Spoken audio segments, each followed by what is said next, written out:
রাঙামাটিতে এবার লক্ষ্যমাত্রা ছাড়িয়েছে কাঁঠালের উৎপাদন। স্থানীয় চাহিদা মিটিয়ে দেশজুড়ে হচ্ছে সরবরাহ। সুমিষ্ট হয় পাহাড়ি ফলের ব্যাপক চাহিদা, তবে পাইকারির তুলনায় খুচরা দাম কয়েক গুণ বেশি। এর জন্য বাড়তি পরিবহন ব্যয় এবং পথে পথে চাঁদাবাজিকে দুষছেন বিক্রেতারা। সিলন ফ্যামিলি ব্লেন্ডের কড়ালিকার আর সতেজ স্বাদের পারফেক্ট ব্লেন্ডে স্বপ্নেরা মিলুক টানা। পাহাড়ের বিভিন্ন স্থানে উৎপাদিত কাঁঠাল চাষিরা ইঞ্জিন বোটে করে নিয়ে আসে রাঙ্গামাটি শহরের সমতা ঘাট, টবলছড়ি পৌর ট্রাক টার্মিনাল এবং রিজার্ভ বাজারে। সেখান থেকে ট্রাক যোগে যায় চট্টগ্রাম সহ বিভিন্ন জেলায়।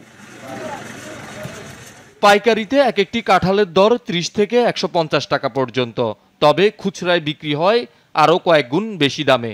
এজন্য পথে পথে পুলিশের চাঁদাবাজি ও বাড়তি পরিবহন খরচকে দুষছেন পাইকাররা।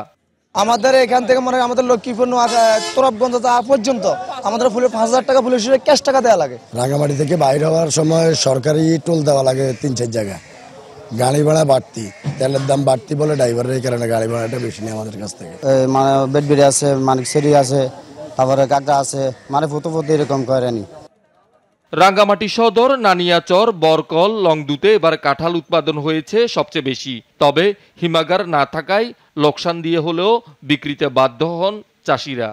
রিজার্ভ বাজার থেকে মালগুলো, বনরূপা থেকে মালগুলো কিনি, নোয়াখালী লয়ে যায়, কুমিল্লা লয়ে যায়, নোয়াখালী ৬০ কিলো লয়ে যায়, মাছ দিয়ে নিয়ে যায়। মাল যেদিন আমদানি হয় বেশি এদিন কম, আর যেদিন আমদানি আরদের ব্যাপার, আমদানি যদি কম হয় তাহলে মালের দাম চাহিদা বেশি।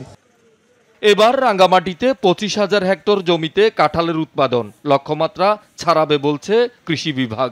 আম লিচুর ফলন যেমন একটু কম, কিন্তু কাঁঠালের ফলন এবার কিন্তু হ্যাম্পার হয়নি। আবহাওয়া মোটামুটি অনুকূল।